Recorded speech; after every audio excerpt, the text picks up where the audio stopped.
नमस्ते, मैं अंजलि चौहान। जैसे जैसे हमारी उम्र बढ़ती है तो हम अक्सर चीज़ें भूलने लगते हैं और बहुत सारी छोटी-छोटी ऐसी चीज़ें होते हैं जो अक्सर हम भूल जाते हैं और जब हम इसको ध्यान नहीं देते तो धीरे-धीरे करते-करते ये अल्ज़ाइमर जैसी हेल्थ प्रॉब्लम में कन्वर्ट हो जाती है। तो इसके लिए आपको क्या करें कि आप ऐसी प्रॉब्लम से बचे रहें और अगर आपको ऐसा प्रॉब्लम है भी तो उसको कैसे आप सही रख सकते हैं। तो इसमें यहाँ पर हम कुछ प्राणायाम और मुद्राएं जानेंगे जिनके द्वारा अगर आप इनको रेगुलर प्रैक्टिस करते हैं तो आपकी जो मेमोरी है वो कभी भी वीक नहीं पड़ेगी। क्योंकि होता क्या है, जैसे जैसे उम्र बढ़ती है हमारी जो ब्रेन सेल्स हैं यानी कि जो न्यूरॉन्स हैं वो वीक पड़ने लगते हैं और हमारी जो मेमोरी है वो भी वीक पड़ने लगती है।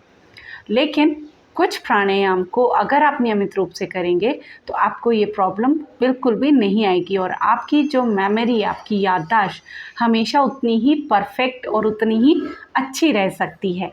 तो चलिए जान लेते हैं जल्दी से कि कौन कौन से प्राणायाम और कौन सी मुद्राएं हैं। तो सबसे पहले तो मैं यहाँ पर आपको मुद्रा की बात बताती हूँ।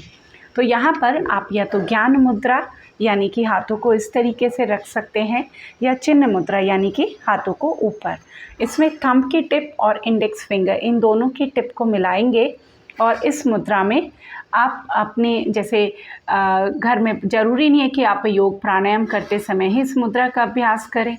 आप घर में घूमते फिरते बैठते हुए भी इन मुद्राओं का अभ्यास कर सकते हैं। 15-20 मिनट या आधा घंटा तक भी आप इन मुद्राओं को बना के रख सकते हैं।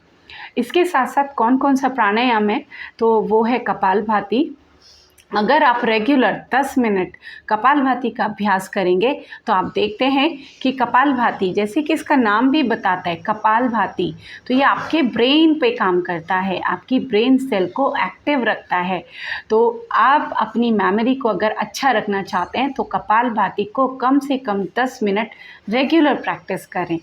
और इसके साथ साथ भ्रामरी प्राणायाम भी हमारी ब्रेन सेल्स को एक्टिव रखने का एक बहुत ही अच्छा और आसान सा तरीका है।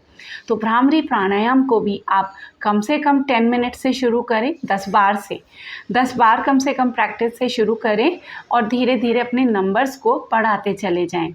तो आप देखेंगे कि आप कितना फ्रेश और रिलैक्स अपने आप को फील कर सकते हैं। इसके साथ साथ मंत्रों का उच्चारण करें, जैसे ओम का जाप करें या किसी भी मंत्र का जाप करें। तो जितना ज़्यादा आप मंत्रों का जाप करते हैं तो ये भी आपकी मेमोरी को बहुत अच्छा रखता है। तो इसको भी एक अच्छे नंबर में 10 मिनट 15 मिनट आप जाप कर सकते हैं। पर जब भी किसी मंत्र का जाप करें या तो वो मानसिक हो यानी कि मन मन में हो, और अगर बोलकर भी आप करें तो बहुत लाउडली ना करें, वो धीरे धीरे ऐसा शोर मचाकर मंत्रों का जाप ना करें तो उससे और ज़्यादा आपका माइंड डिस्ट्रैक्ट होगा। तो बहुत ही धीमी आवाज़ में मंत्रों को जाप करें। इसके साथ साथ अनुलोम विलोम प्राणायाम का प्रैक्टिस भी आप रेगुलर करें और इसके साथ प्राणायाम के साथ साथ आप अपने फ्रेंड्स के साथ घूमने जाइए, उनके साथ टाइम स्पेंड कीजिए, अपनी फैमिली के साथ टाइम स्पेंड कीजिए और इसके कुछ ना कुछ क्रिएटिव एक्टिविटी में हमेशा इन्वॉल्व रहिए।